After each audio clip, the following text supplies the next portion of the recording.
Welcome to The Big Story. I'm Gretchen Ho. I'm Pauline Verzosa. And I'm Edling Gao. Tonight's big stories. Off the back of Malacanang's 3-week scrutiny, the 2025 budget gets the green light, with 194 billion pesos worth of line items vetoed. And since it is Rizal Day, do you want to talk to national hero Jose Rizal? Well, you can via artificial intelligence. We have app co-creator Pocholo Gonzalez joining us on the show later. And as is tradition, hospitals nationwide are ringing in the new year on high alert as the number of injuries from firecrackers rises.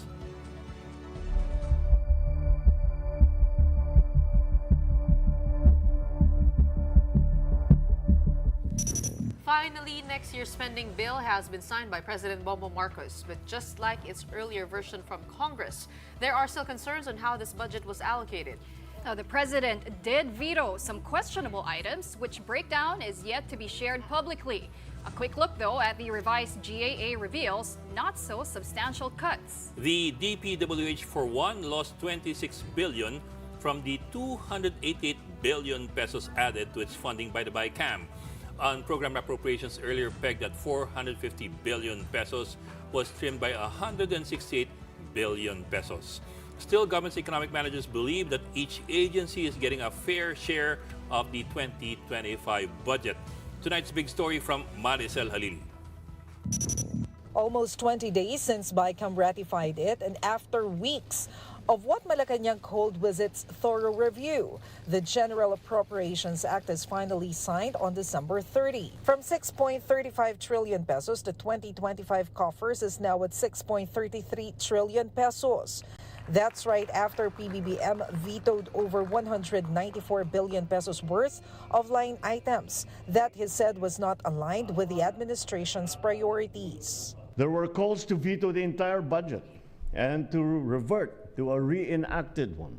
However, this is not an option that we can afford.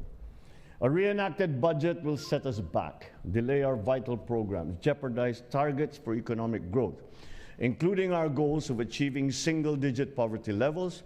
Included in the vetoed items were 26 billion pesos allocated for the Department of Public Works and Highways and over 168 billion pesos worth of unprogrammed appropriations added by Congress. The projects that had been vetoed are actually some of the projects that we consider that are not totally supportive to the 8-point socioeconomic agenda of the government, of this administration. President Marcos also placed under conditional implementation the Ayuda sa Kaposang Kita or AKAP program and 11 other projects of various agencies. Yung AKAP po, it's still there. It's just that bago po natin ma-release yung pondo, we need to issue guidelines po together with DSWD, DOLE, and NEDA po. In the end, PhilHealth still does not get any subsidy for next year. Aside from the fact that Malacanang can no longer appropriate funds to agencies after the BICAM, it stands by its earlier pronouncement that the state health insurer can survive on its reserve funds. The Finance Department is still seeing funds surplus in PhilHealth from investment earnings. How the agency will spend its budget is the concern now. Palagay ko, yun lang. Itaas natin 100%, 200% benefit package of the top 10 illnesses. Malaking pakinabang ng taong bayan dyan.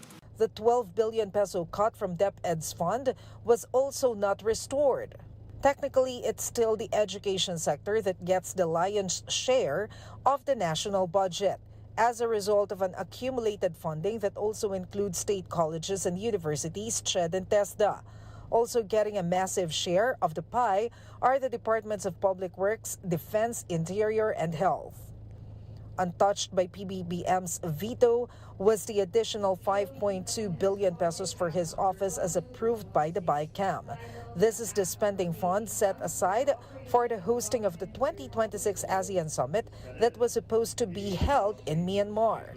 For Executive Secretary Lucas Bersamin, the Chief Executive exercised prudence with a revised budget. He also doubts that any attempt to question its constitutionality will prosper. He's not a lawyer. He's more an economist, a finance guy, a political guy. magaling si Presidente. Hindi nyo lang kasi binibigyan ng credit. Kasi hindi nagmumura. For News 5, Maricel Halili, We Are One News. Does the 2025 budget make more sense now after scrutiny from the President and his cabinet? Let's ask Sunny Africa, the Executive Director of Ibon Foundation. Welcome back to The Big Story, Sunny. Hi, Gretchen, Cousin Ed, and Pauline. Happy New Year. Happy. Full disclosure, magpinsan kami. Yeah, Ed, be nice.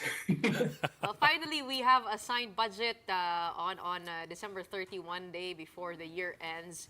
And the last time you were here, you were raising several issues on it. They said they were conducting, or Malacanang said they were conducting a thorough review of the budget. So, first question, are you happy with the 194 billion pesos decrease or vetoed line items? Okay, it's kind of surprising it made such a big deal out of the president working so hard, because in the end, what really mattered was that super tiny cut in the Department of Public Works and Highways budget. It seemed like the only objective of that, whatever cramming they did, was to try to make it more constitutionally compliant. I think they failed in that regard, but it's not a better budget. It's an attempt to be constitutionally compliant, but the pork, over 90% of the insertion on the DPWH budget is still there, actually. So I think it's not actually a much better budget. It was damage control. I think they just want to get out of the way so that all the politicians can start campaigning properly in the first quarter. They should have spent more time on a proper budget rather than rush it the way they did. Your cousin Ed was saying a while ago that yung actually na nabawas talaga sa budget ay 26 billion lamang. Dahil yung 168 billion ay galing pa sa unprogrammed appropriations na lalagyan mo lang ng pera kapag ikaw ay may savings. Is that correct? Yeah. Yeah, exactly. Actually, they bloated it's a bloated accomplishment. The 168 billion in unprogrammed appropriations, again, that will only be covered if they are proper savings, new revenues, new sources of revenues. The only real substantial cut they made was 26 billion, and it's not substantial. It's a super tiny cut. 26 billion is less than 10% of the 289 billion that they inserted. So basically, pork was kept. It was just basically an effort to try to squeeze in to try to squeeze the DPWH budget, so it's not so obviously a pro-infrastructure budget. But I think our point is, even if they added all of the major education sectors, agencies, SECs, TESDA, CHED, and the DepEd. Actually, if you add all the infrastructure agencies, DPWH, DOTR, and Department of Energy, infrastructure does still get the biggest share of the budget. And I think that is something that can be questioned.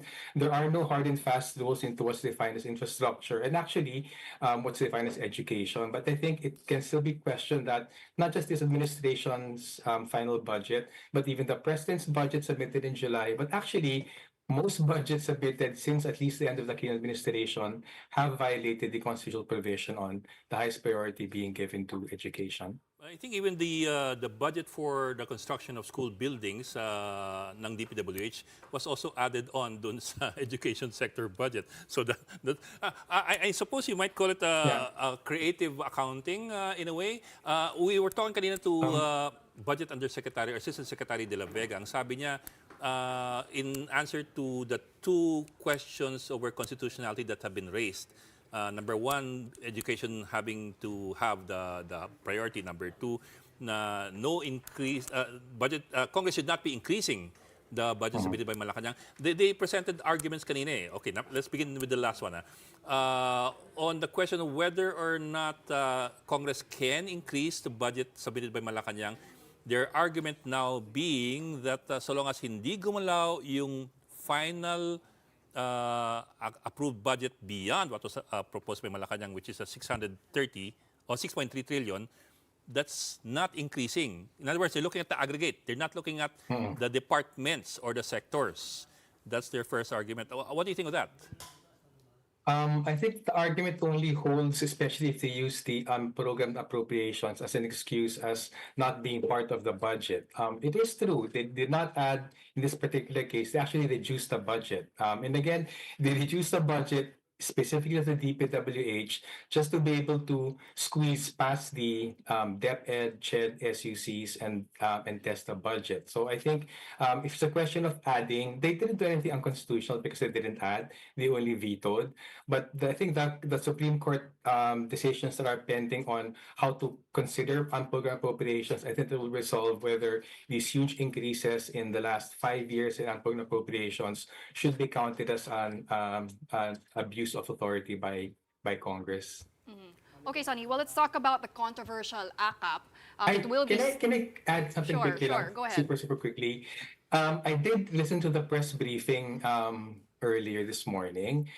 They like throwing around the idea that school buildings are part of the DepEd budget, of the DPWH budget. But I don't know if they answered the question, Ed, when you asked him kanina. Kasi as far as I know, when we looked at the President's budget submitted to Congress in July, the school buildings are only 2.5% of the 1.5 trillion infrastructure program. So it was barely 38 billion, I think. So I think even that claim, we should interrogate that a bit, because if they throw the idea that, infrastructure also includes school buildings, it does technically, but it's a minuscule portion of the infrastructure budget. And literally 2.5% of a 1.5 trillion infrastructure outlay, that's not actually very much. And it's not going to change the picture that if you add the DPWH, the DOTR, transport and energy budgets, the three main infrastructure agencies, they have been getting much more than education. All education, not just the four big ones, even the sort of tiny ones, PSI, Local Government Academy, PNP Academy, all of that.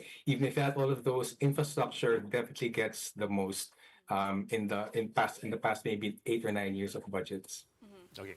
Yeah, Sunny, I wanted to ask you about the controversial ACA program. It will be staying in next year's budget. It's actually one of 12 government programs that will be subject to what they call conditional implementation, meaning it will be vetted by now the DSWD, DOLE, and NEDA. In your opinion, is that a good remedy? I mean, does it remove or is it enough to address these patronage-driven insertions? I think it's a question of how transparent they will be with these criteria. It's very easy to publish criteria that's supposed to be implemented, but if the government, the national agencies like the DSWD, if they don't publish exactly who received those handouts and what concentration in congressional districts and even maybe senatorial bulwarks, I think we won't be able to have confidence that that claim that it's going to be conditional will mean anything. I think the bottom line is we do know exactly. I think Senator Grace Poe did slip when she said that it's 5 billion for the Senate, 21 billion for Congress. I think that actually said a lot. I think it's the most dangerous thing. We can operate with some formality, pretending that there's the controls, the mechanisms for accountability in place. But in practice, I think any respectable, honest budget watcher, even within the government, will know all of these are subverted in practice. And I think we get no assurance at all from that claim that, it's going to be conditional. We don't actually think that there's much to be said for that. Actually, we were talking to Asek De La Vega kanina about it. We asked in particular, dun sa final approved budget, paano naka-specify kung magkano yung kanino pagdating sa AKAP. Di ba? Remember, 5 billion versus 21 billion. Would that be in the budget? Sabi niya, no, it's not in the budget. It's a one-liner for AKAP. It doesn't go into the details as to who recommends what. So, going to that, it doesn't look like that's going to be in the law as to which chamber gets to recommend how much. Baka nasa usap-usapan lang yan behind the scenes. But my question is this, okay, we've been so focused on AKAP, and rightly so, but a lot of people have also missed out on another ayuda that's prone to patronage, which is AIX. And I think that's even bigger, if I remember right, parang 30 plus billion yung AIX proposal in the 2025 budget. I don't know if that's changed kasi I haven't seen the paperwork yet. Pero even AIX seems to be driven by patronage. If you do a simple Google on AIX distributions, you'd get senators distributing AIX. Yeah, I think we have to start from an important premise. The reality is that poverty is increasing. It has been increasing since the start of this administration. Households without savings have been increasing, anywhere from honestly, 18 to 20 million Filipinos should be considered poor, low income, and vulnerable. So the reality is that tens of millions of Filipinos, especially with the high prices the last couple of years, do need emergency assistance. So I think the problem here is that the malice of yung mga trapo exploiting poverty to cement their patronage, that isn't a reason to deny assistance. It's a reason to disconnect ayuda from the trapos and for social protection to be what it should be. It's a right assumed by government. It's not charity with money that isn't even yours. So I think what's the best attitude towards AIX and ACAP? First, if you accept that people do need that kind of ayuda, the problem is not the ayuda being used, it's not ayuda being dispensed. The problem is ayuda being connected to the patronage motivations of politicians. And the best way to do that is make it illegal for any politician to be associated with these programs. Like I said, any sort of claim that the politician that they're dispensing this money is not even theirs, make that an administrative concern. Make sure there are mechanisms that when someone goes to the DSWD, ask for assistance, they don't need an endorsement from the governor of the congressman. Make it actually illegal for congressmen and governors to have these endorsement letters. And I think once that connection between ayuda and patronage is broken, ayuda will become the real social protection measure it should be, and it's not going to be used again maliciously, especially come election time. Mechanisms can be put in place, but the thing is, as long as it's discretionary and the government is so careful to make sure that legislators have a say in it, I think that is going to be a problem. And I think one important point, there are a lot of mechanisms in place right now to hide the amount of pork in the budget. And I think in the pre-PDAF Supreme Court decision time, it was quite easy to see what the soft pork and hard pork was. When that Supreme Court decision came out, it didn't do away with pork. It did away with the pork as the old system, but moved it to the budget preparation phase. And I think that's a problem because the more hidden pork is right now, the harder it is to complain. We actually should be we welcome the BICAM debacle because parang nasilip natin just how insatiable politicians can get when it comes to pork. But I think we have to stress it wasn't just the BICAM that was a problem. The budget process, even before the president submits it to Congress, pork is folded into it. That is something is where I think the focus of attention should be because we're not fixing anything by the BICAM and the president's veto did not even fix yung garapal na pagdagdag ng almost 290 billion pesos in the BICAM. But let me just squeeze in one more thing. The DSWD told us before that there is a mechanism that should prevent politicians from having a hand in distributing ACAP and AX. But in was it November or September, 150 congressmen decided upon Davao City to distribute AX and ACAP, more than 1 billion distributed by legislators. Oo nga, kasi in the end, the DSWD is always scared that a legislator can interrupt their funding. And there is always the fear when come the budget hearing time, the moment in the sun of an agency where this DSWD or DPWH, if they were cooperating in that informal backdoor shady transaction with the legislator, they're also afraid that their legitimate budgets would be cut or there'd be some sort of interference, especially from the powers being Congress. And I think that sort of abuse of the budget for self-serving patronage, I think that's something that must be corrected.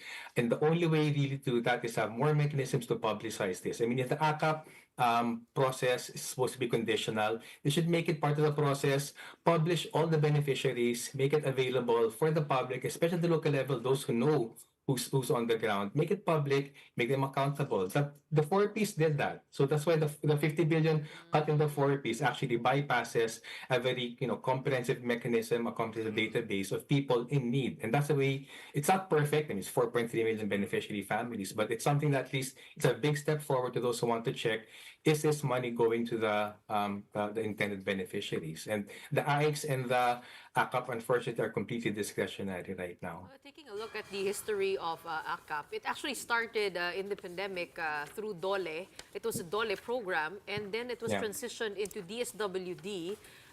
Noong una, ang tawag sa kanya ay one-time financial assistance, para sa mga kapos ang kita. Pero ngayon, pag tinignan mo yung memorandum, merong rice assistance, medical assistance that can reach up to 150,000 pesos.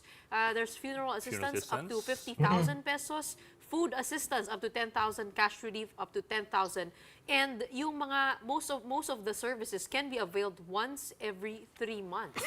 Ibig sabihin pwede Oo may nga. recurrence no pagtanggap ng pera. Oo. Actually, napansin namin ang style talaga para matago ng mga politiko yung kamay nila dun sa pag-dispense niyan, in-overwhelm tayo with mga numbers and figures eh. Parang actually, administratively, if anyone had the authority to go to COA, for instance, if they had the wherewithal to actually go through all those files, they could actually piece things together. But the thing is, if it's the information is technically there, information could be had, but for outsiders, whether it's media or civil society or any other watchdogs, it's just practically impossible to get your hand on all this information. So I think part of the government responsibility should be, in terms of freedom of information, also ensuring that the information, the data is processed to become information. Kumbaga, don't just say, oh, in general, we can give you that. They don't even give you that now. So I think it's a two-step approach. Give access to that data, but also use the government resources to process that data into information that will be verifiable and can be vetted by people on the ground, by independent watchdogs, also by media and the general public. And that's something that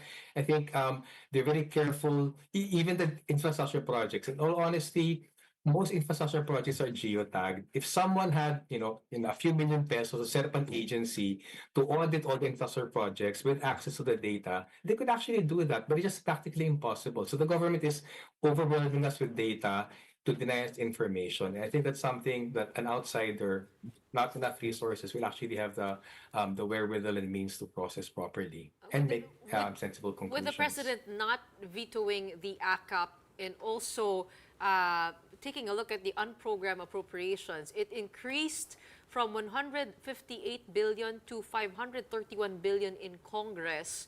Tapos ang tinapyas doon 168 lamang.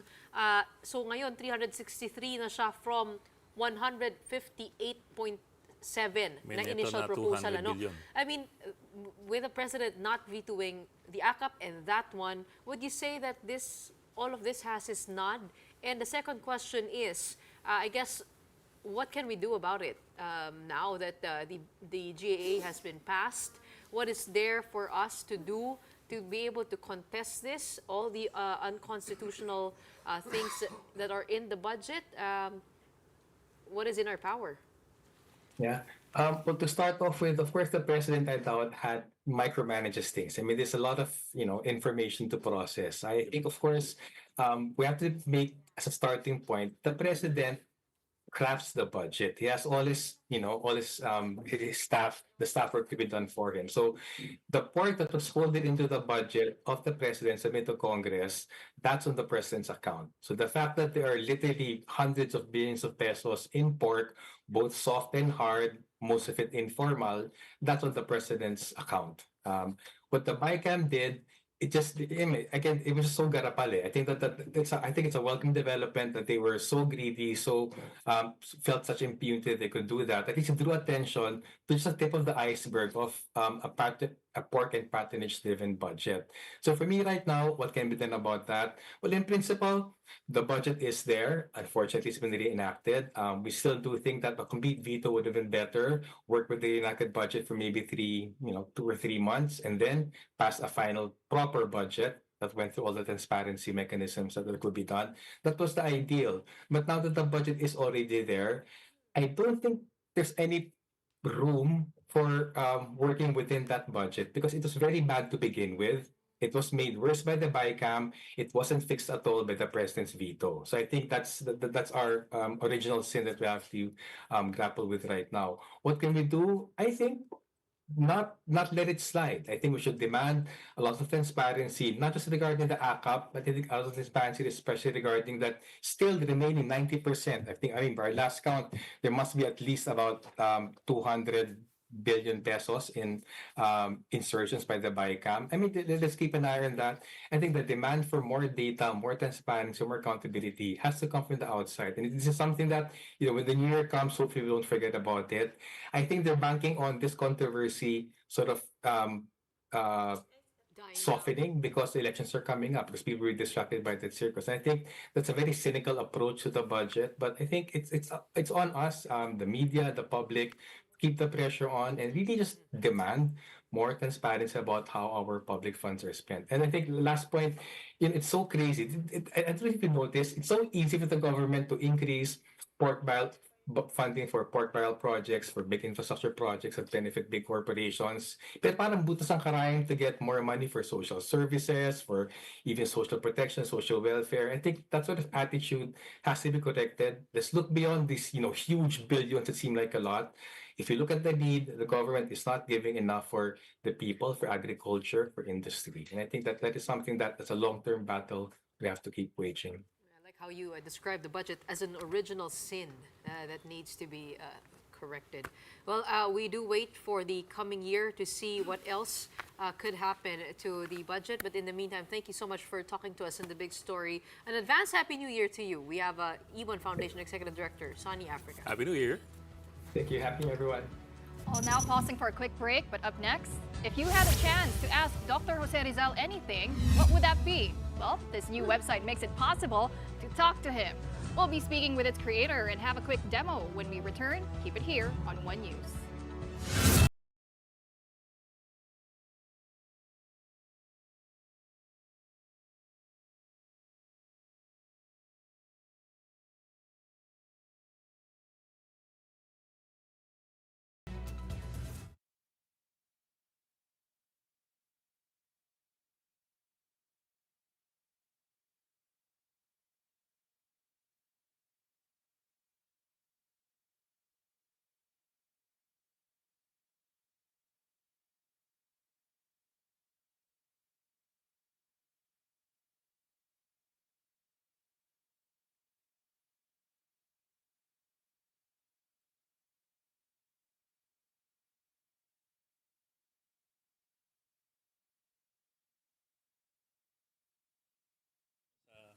Touchscreen, mas maganda sa touchscreen. Ano, wala pong audio. Ang touchscreen lang audio? Wala. Well, pwede mo na ilagay dyan para Yung hindi siya website ka-show. lang po yung ilalagay. Hindi nyo rin po maririnig. Dapat po na meron sa ano mismo. We can't hear it din daw eh. Kahit malakas yung audio, yung volume. Pa! Apa, sir! Tsaka dito po din papakita yung Ito. kapag Ganyan. mamaya magsasearch. You have to go to askrizal.org. Narinig. You can try it. Sir, meron ba kayo? You can try askrizal.org. www. Sir, naka-high na yung volume. Opo, medyo mali. Ay!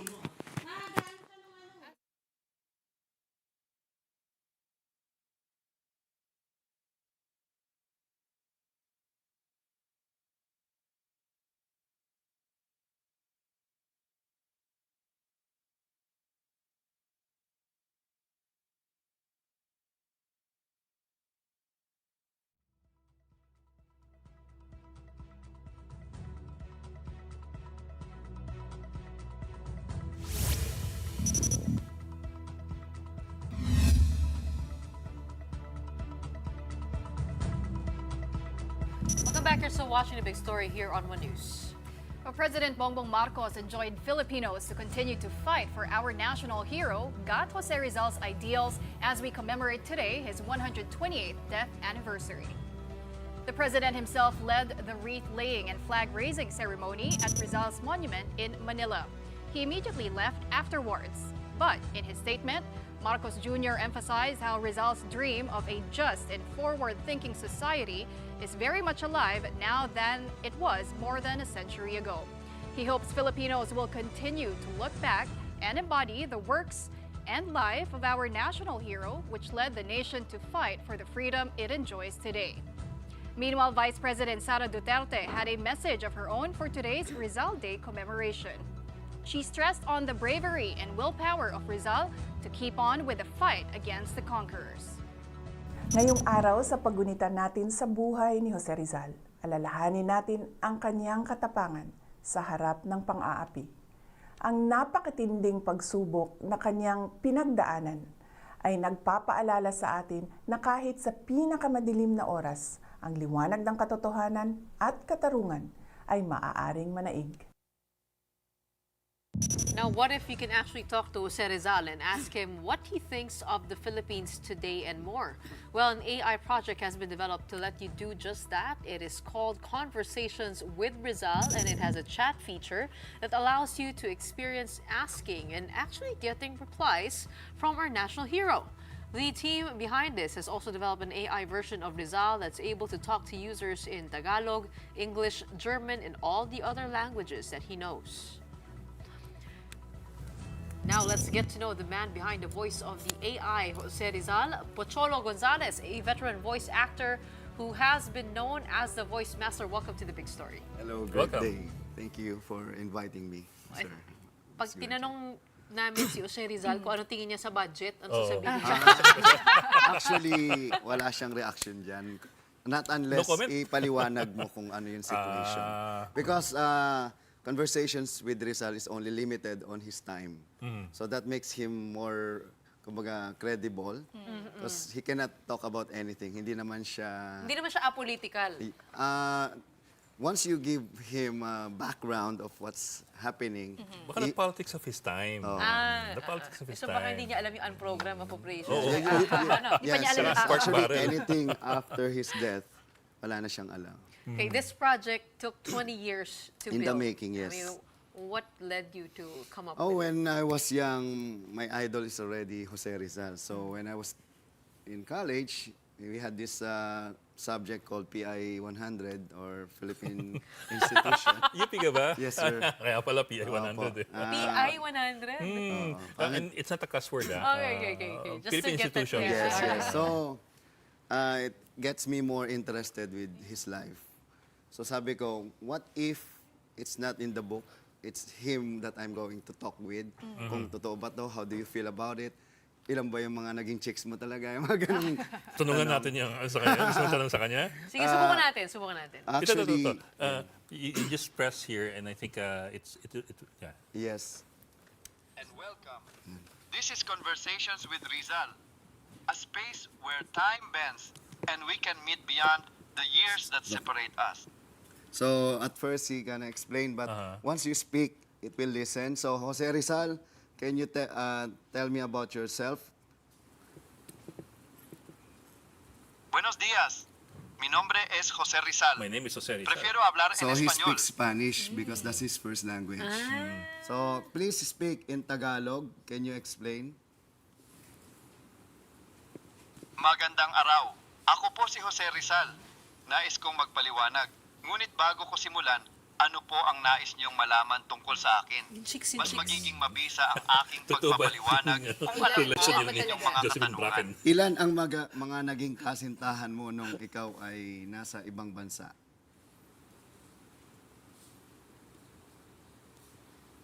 Maraming salamat sa iyong Marami. Ngunit hindi ko nais Magaling na sumagot. pag-usapan ang aking mga personal na relasyon sa ganitong paraan. Mas gusto kong pagtuunan ng pansin ang aking mga akda at ang aking advokasya para sa pagbabago sa Bakit nga naman siya? Pilipinas. Ikaw marites ka Ano kasi. ba kayong nais itanong? Ano ang mga advokasya mo at ang mga hangarin mo para sa bayan? Ang aking pangunahing advokasya ay ang mapayapang reforma sa Pilipinas sa panahon ng pananakop ng Espanya. Naniniwala ako sa edukasyon, pagpapabuti ng pamumuhay ng mga Pilipino, at pantay na karapatan para sa lahat, anuman ang kanilang pinagmulan. Hiniling ko ang mga reformang pang-ekonomiya at pampolitika. Kasama na ang representasyon ng Pilipinas sa Kortes ng Espanya at ang pagtatapos ng pang-aabuso ng mga prele. Ang layunin ko ay hindi ang kalayaan, kundi ang pagkamit ng isang mas makatarungan at maunlad na lipunan sa ilalim pa Are rin those ng answers like on the pamamahala ng fly Espanya. or On the fly. yeah. on the fly? It's not like he's learning- crafted responses. No, it's not. So I developed him as Jose Rizal. Everything about him, I input it there. I program it as a Jose Rizal. So he cannot do anything. He So doesn't who answer the answers, same who- way twice. Who answers it? I mean, It's who- the artificial intelligence. It's AI. Yes, sir. It's AI. Based that's on the AI data based on, that I program, based on the language, also and machine learning that I have done for him. But kasi AI is good for for using data. Yes, So, for yes. example, if you input data from his Yeah. circumstance and from his environment, then and that's well and good. That's easy. Pero, for example, I don't know how AI will translate attitudes or values. Yeah, of course. Yung ganun, no? We Patriotism and all that. he can talk about it, but of course he's still artificial intelligence. So, but he's learning on his own. That's a good thing about this program. So Okay. once Yeah. it's like teaching kinder, and then he becomes a PhD Yeah. himself. Parang ganun. Then the more he talks, I suppose the Yeah, more he learns. I was really surprised. I don't even know how he will respond. I don't any like I don't have any influence on what he's saying. So, may sarili siyang utak. It's AI just my kasi voice. talaga, It's just my yes. voice. All right. Well, you've been a veteran voice actor Yes, for yes. many years already. I wanted to ask how accurate or how close to the real Dr. Jose Rizal is this AI? yeah, The voice, the that's, tone. How did you do your research on that? It's more on he's from Calamba, Laguna. So I have some friends who like the old people there, how they speak. So I adapted it. So and also I've learned some little Spanish. Okay. And he can speak. Is it your voice? Yeah, this is my voice. So I learned my voice. I recorded almost 50 hours of my voice just to develop the way he For speaks. Tagalog, English, Yeah, because he Spanish? sounds so natural. Ano ba ang boses ni Jose Rizal? I don't know. No one wala, knows. nobody Nothing knows. recorded. There's no recorded voice, but maybe how they sound, because at the end of the day, he's still a Filipino. Correct. Okay, what data sets did you draw from? Kasi From natin parang program different ka. history books. So I just get the most important details Like about him. which one? Which books? Like the history of Jose Rizal. There's a Not lot. the Like, No Limitang Here. I input all Filibusterismo. the data of No Limitang Here in The whole book. Spanish. Yeah, because when you ask him about No Limitang Here, let's try. Can you? Hello, This is Conversations Jose with Rizal. Rizal, Can you hear me? a space where So time he bends introduced himself and we first. can meet beyond So less like 10 seconds of delay. There you And can you tell me about No Limitang Here? Can you share a dialogue between Crisostomo Ibarra and Padre Damaso?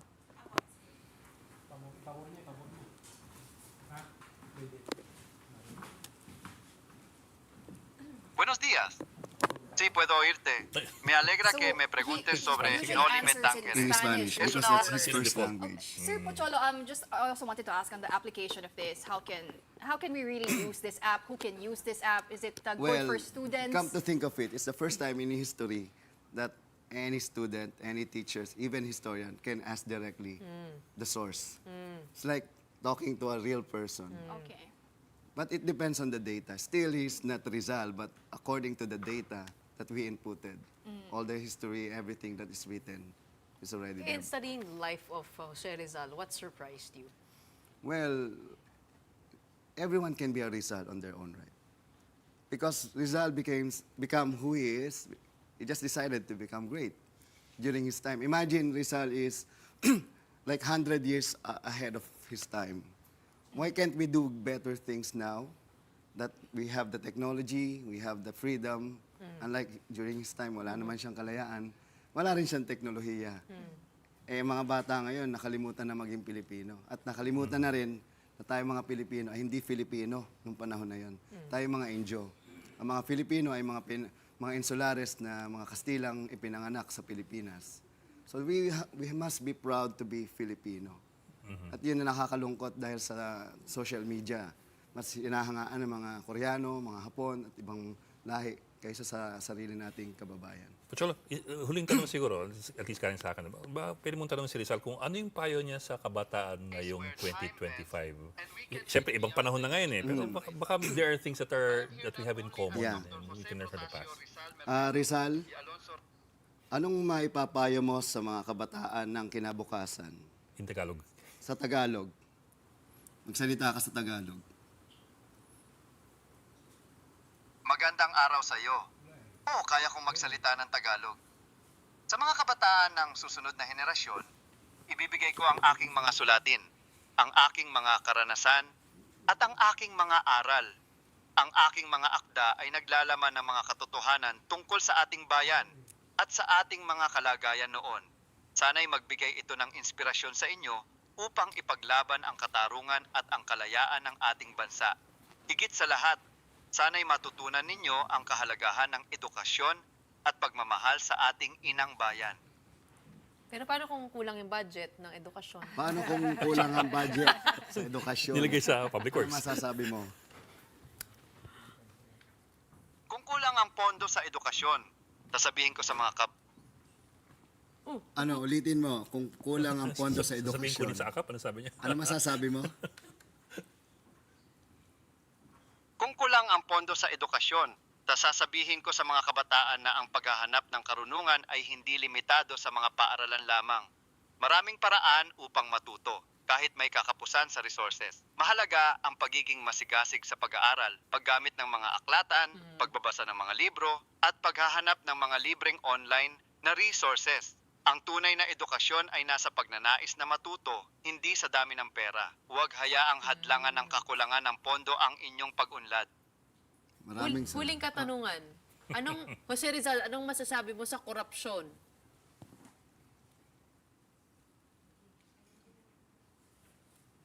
Ang katiwalian ay isang sakit na sumisira sa ating bayan. Isang kanser na kumakain sa ating lipunan na nagpapahirap sa marami at nagpapayaman sa iilan. Kailangan nating labanan ito ng buong tapang at katapatan sa pamamagitan ng pagiging matuwid at makatarungan sa ating mga gawa. Ang pagiging bulag sa katiwalian ay pagtataksil sa ating bayan. Ang paglaban dito ay tungkulin nating lahat upang magkaroon tayo ng isang bansang malaya at maunlad. Nakakatuwa. Maraming salamat, Dr. Jose. Thank you. Gusto ko sana tanong Maraming salamat. Jose Rizal, no tengo dinero, donde tengo? Walang pera. Wala akong pera. And it's a good reminder to all of us of what we came from and what we should remember Yes. as Imagine an for the first independent Philippines. Yeah, that's true. Imagine for the first time in history, we're gonna have a chance to talk with Dr. Jose Rizal. Even it's an AI, we all know that because Rizal is already not here. What if? Maybe he's far better than any politician, you know? Who I knows? guess so. Well, thank you so much for Yeah, bringing thank you this very much. technology Maraming to salamat, us. Cholo. Yeah, actually, I have an announcement also, and I would like to ask our Department of Education and our teachers to support this program because it came from my own pocket, no? So Wow. everything is Galing. very expensive. AI is expensive.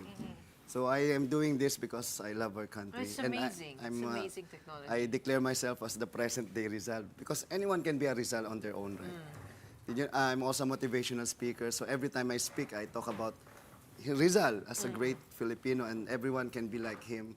And I also have this, I also travel the world to have a picture with him. So I have Wow. more than almost 400 monuments of Rizal around Galing. the world. Oo. Pinapipitagan to si Rizal Yeah. kasi sa iba't ibang parte ng mundo. Sana Yes. maalala din natin ang kanyang gawa. Exactly. Si Rizal, kakaiba ka rin kasi si Rizal ng idol mo. Hindi si Arjo Atay. Tinan mo. Yan. Kamukha niya si Arjo Atay. Tinignan mo malapitan. Tell everybody Kaya kung ano yung tinignan- website. The website is para mahanap niyo. www.askrizal.org. One word. Ask Rizal. askrizal.org. Yes. Oh, yan, askrizal.org. There you go. Thank you so much for reminding us on Thank you. Rizal Day, December 30. A good way to end the year and to start off 2025. We have the voice master, Pocholo Gonzalez. Right, we're taking another quick break, but up next, 2 nights to go before we bid 2024 goodbye. And as always, hospitals are now on high alert for patients during the New Year revelry, especially now that firecracker-related injuries continue to rise. We've got more on that later on the show. Keep it here on One News.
big story here on One News. Hospitals around the metro are on high alert as the new year approaches. They are preparing for a surge of emergencies due to firecracker-related injuries. And as of the moment, the number of victims have already climbed steadily as we count down to 2025. To give us an update, live from Jose Rizal Memorial Medical Center in Manila, we have our News 5 correspondent Gio Robles there reporting. Hi, Gio. How's the situation there so far?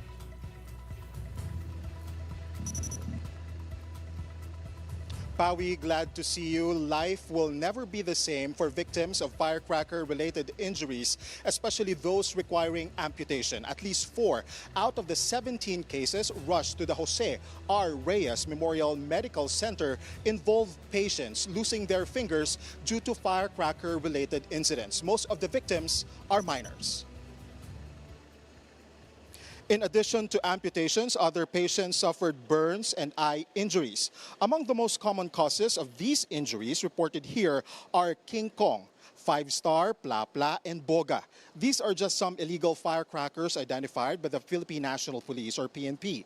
Nationwide, the Department of Health or DOH recorded 163 cases, 163 cases of firecracker-related injuries as of today. This is significantly higher than the 113 cases logged on the same day last year. In Sulana, a town in Cagayan, a 7-year-old boy sustained minor facial burns after accidentally triggering a boga. Statement from the Cagayan Provincial Police Office said that the boy was immediately rushed to the hospital and is now out of danger. Back here in Manila, let me just show you live pictures from the entrance of the emergency room or ER of JRR MMC. We are not yet seeing victims of firecracker-related injuries being rushed here as of 8 p.m. and we hope to remain that way. One hospital official tells us that they are expecting an increase of people injured as we ring in the new year tomorrow.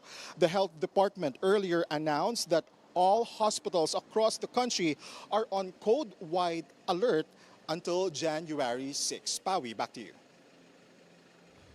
People to always handle firecrackers with care. But for now, thank you very much for that report. That was Gio Robles, News 5 correspondent. Thank you, Gio. All right, and that's the big story for us tonight, this Monday. We are One News, all sides, all the time. Thank you and good night. December 30 na. Oh, one more day. Stay tuned because coming up next is Play by Play with Andre Felix and Jessica Litton Calao. What are the movements in sports? A lot. There are a lot of movements. Weekend. Coming from the weekend, a lot. Where do we start? Si Dilo na-trade na. Ha? Dilo. Yes. Oh, balik Brooklyn si Dilo from, di ba, LA, Brooklyn, LA, tapos balik siya to Brooklyn. But before we move on to sports, I just want to ask you, Boked, Ate Gretch, Boss Pawi, what are your plans for the New Year or welcoming? Tinatanong mo ba talaga? Nandito kami sa trabaho. Hindi, baka lang. Baka may mga plano kayo. Magdadala ako bukas ng bilog-bilog na prutas. Tama na. Dito ka magse-celebrate. O, tama na yung occasion na magdadala ka ng round na fruit. Tama. Tama na. Boked, ano naman ang ambag mo? Pwede akong magdala ng bilog o 4 kantos. Ano mas gusto niyo? Boga na lang, boga. Wag. May paalala natin yung boga. Although there is no law against it, pero wag kasi mas okay ng kumpleto ang daliri mo kaysa, di ba, welcoming the New Year. AI na lang napaputok. Kaya, exactly. Boss Pawi, ikaw, anong New Year mo? Pampaingay na lang magdadala ako. Ay, ikaw na pala. Uy, sayo ng buong staff sa studios. Sayo nyo lahat, ha? Sige na nga, thank you guys, ha? Thank you again. Boked and Pawi, mabenta yun, ha? Did you laugh there? Yes, because it's true. Okay. Thank you also. We've got the Philippines taking on Thailand in another semis match in the ASEAN Cup, plus tensions rising between the Miami Heat and the Houston Rockets in the NBA. And LeBron James is 40 years young today. We look back at the Kings' illustrious career so far. Grabe. I'll be quiet na in 2025. Now, I promise. I'm Andre Felix. And I'm Jessica Litton Calao. And here's tonight's play-by-play. Ramiro, the show by Mamoy. Mr. Moves puts it on. Unbelievable. Gemma on the left side. Oh, the pass! Stuffing another one. Bacunas rejecting Espejo for the